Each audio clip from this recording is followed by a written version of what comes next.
मीराबाई जो थी ना, मीराबाई एक बार कहां पहुंची? श्रीधाम वृंदावन में पहुंची। श्रीधाम वृंदावन में पहुंची और वृंदावन में जाने के बाद मीराबाई के कानों में एक सी आवाज आई कि इस वृंदावन के अंदर एक संत रहते हैं जो किसी भी स्त्री का मुंह नहीं देखते, ना उससे बातें करते हैं। वो किसी भी स्त्री से बात नहीं करते, ना उसका मुख देखते हैं। मीराबाई कहती है मुझे उनसे मिलना है। मीराबाई उन संत से मिलने के लिए द्वार पर पहुंचती है। संत के जो शिष्य हैं वो द्वार पर खड़े हैं। मीराबाई निवेदन करती है कि आप जाकर के अपने गुरुदेव से कहें कि मीरा मिलने के लिए आई है। शिष्य कहते हैं हमारे गुरुदेव किसी भी स्त्री से नहीं मिलते, न उसका मुख देखते हैं। मीराबाई कहती है यदि तुम्हारे गुरुदेव मेरा मुख नहीं देखना चाहते तो ना देखें, मैं केवल एक प्रश्न करूंगी। तुम एक काम करो, एक पर्दा लगा दो, एक तरफ तुम्हारे गुरुदेव को बिठा दो और एक तरफ मैं बैठ जाऊंगी। केवल एक प्रश्न करना चाहती हूँ तुम्हारे गुरुदेव से, एक से मैं दूसरा प्रश्न नहीं करूंगी। गुरुदेव के पास में खबर पहुंची। गुरुदेव ने, संत ने कहा ठीक है पर्दा लगाओ। संत के सामने पर्दा लगा। संत एक तरफ आकर के बैठ गए ठाकुर साहब, एक तरफ मीराबाई बैठ गई।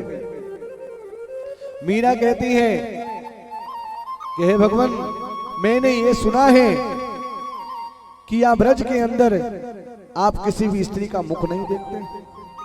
तो क्या हाँ ठीक सुना है, ना तो मैं किसी स्त्री से बात करता हूं, ना किसी स्त्री का मुख देखता हूं। तो संत से मीरा क्या कहती है? मीराबाई कहती है कि हे गुरुदेव मुझे क्षमा करना, मैं आपसे ये पूछना चाहती हूं कि मैंने सुना है संतों से, महात्माओं से कि यहाँ ब्रज के अंदर, इस वृंदावन के अंदर केवल और केवल एक पुरुष है और वो है बांके बिहारी। आप दूसरे पुरुष कहां से आ गए? आप दूसरे पुरुष कहां से आ गए ये तो बताओ। केवल एक ही पुरुष है बांके बिहारी, बाकी सब तो स्त्रियां हैं। है कि नहीं है? सब स्त्रियां। तो आत्मा का मिलन केवल और केवल परमात्मा से होता है। किससे होता है ठाकुर साहब?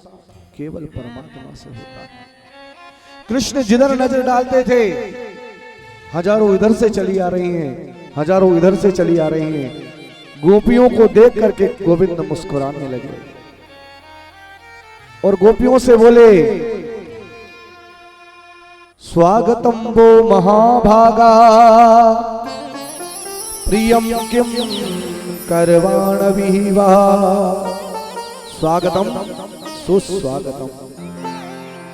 हे देवियों, कन्हैया कहता है हे देवियों, आज आपके आगमन से मैं बड़ा प्रसन्न हूं।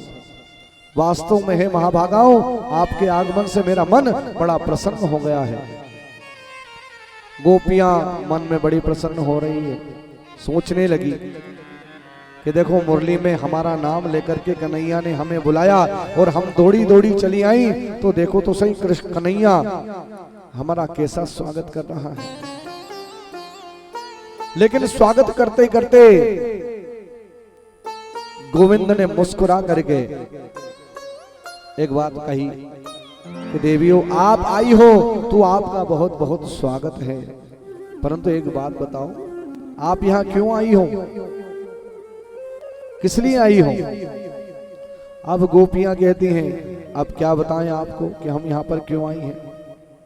अरे सब कुछ छोड़ करके आपसे मिलने के लिए चली आई और आप हमसे पूछ रहे हो कि हम यहाँ पर क्यों आई हैं।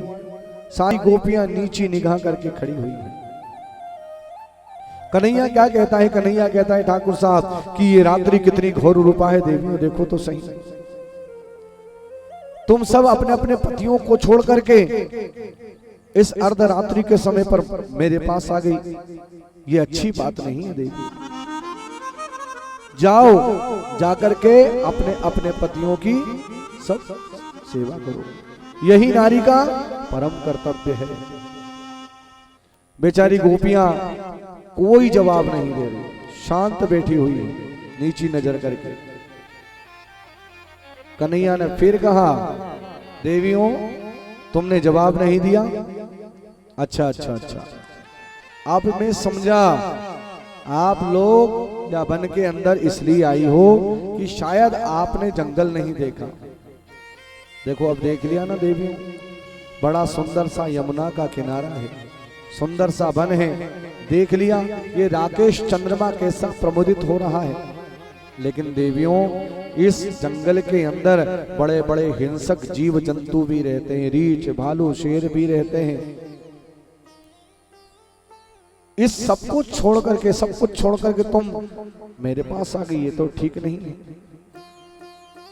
तुम सब छोड़ करके आई हो, जाओ जाओ लौट करके जाओ और अपने अपने पतियों की सेवा करो। इसका क्या मतलब है ठाकुर साहब, समझना इस बात को। आचार्य सुखदेव जी वर्णन करते हैं कि परीक्षित, वो परमपिता परमेश्वर, वो परमात्मा पहले तो जीव को अपने पास में बुलाता है, सही है। अपन भगवान की भक्ति करते हैं, वो भक्ति करते करते जब भगवान के अत्यधिक निकट पहुंच जाते हैं, रोज ठाकुर जी का दर्शन करने के लिए जाते हैं, ठाकुर जी के मंदिर में जाते हैं, तो फिर ठाकुर जी क्या करते हैं, परीक्षा लेकर के देखते हैं कि कच्चा है कि पक्का है, सही है ना। अच्छा एक बात और बताओ, जब अपन भजन करते हैं तो अपने जीवन में सबसे ज्यादा दुख कब आते हैं, तो अपन भजन करने के लिए बैठते हैं। परेशानी कब आएगी, कठिनाई कब आएगी, जब भगवान का भजन करेंगे, जब भगवान के अत्यधिक निकट हो जाएंगे, जब भगवान को प्राप्त करने के लिए जब हम कहाँ जाएंगे, भगवान के पास में जाएंगे, तो हमारे जीवन में दुख परेशानी कठिनाई आना शुरू हो जाएगी। फिर अपन क्या कहेंगे, भगवान पे दोष लगाएंगे, अच्छे भले थे भैया, किसी से पूछा भैया अरे बड़ा दुख है, तो थोड़ा भजन कर लो, भगवान का भजन किया करो। अरे भैया पहले वो तो सब ठीक है, पहले तो फिर भी ठीक थे, और जब से कन्हैया का भजन करने लगे, राम जी का भजन करने लगे, तब से और दिक्कत परेशानी दुख और बढ़ गया है। कहने का तात्पर्य क्या, समझना उस बात को आप लोग, कि जब जीव मतलब हम सब जीवात्माएं, जब हम सब लोग भगवान का भजन करते हैं ना, और हमारे जीवन में संकट आता है, तो कैसे आता है, भगवान देखता है, कन्हैया देखता है कि ये मेरे नाम का भजन कर रहा है, मेरे नाम का जपन कर रहा है, और मेरे नाम में वो सामर्थ्य है कि समस्त पापों को जला करके भस्म कर देता है मेरा नाम। तो इसलिए भगवान क्या करते हैं, भगवान जब हम भगवान का भजन करते हैं तो भगवान उस जीव के समस्त पापों को उसके पार फेंक देता है, उसके ऊपर डाल देता है, जिससे कि जितनी जल्दी हो सके ये सारे के सारे पाप कटे, और पाप कटने के बाद ये मुझे प्राप्त कर ले। अब देखना, अभी कभी कहते हैं ना, अरे यार पंडित जी एक बात बताऊं, वो तो भगवान का ना तो भजन करता है ना नाम लेता है, लेकिन फिर भी कितना फल रिया है, देखो तो सही, कितना उसको तो मिल ही मिल जा रहा है सबको। जो भगवान का भजन नहीं करता, जो उसको मानता ही नहीं है, भगवान क्या करते हैं, भगवान उसके सारे पुण्य उसको दे देते हैं। एक जन्म के पुण्य थोड़ी है, अनंत जन्मों के पुण्य और पाप हमारा पीछा नहीं छोड़ रहा है साहब। सारे पुण्य उसके ऊपर डाले तो वो फलित होता जाएगा। जैसे ही पुण्य समाप्त हुए, वैसे ही परमात्मा क्या करते हैं कि अब इसको सीताराम करो। बोलो वृंदावन बिहारी लाल की।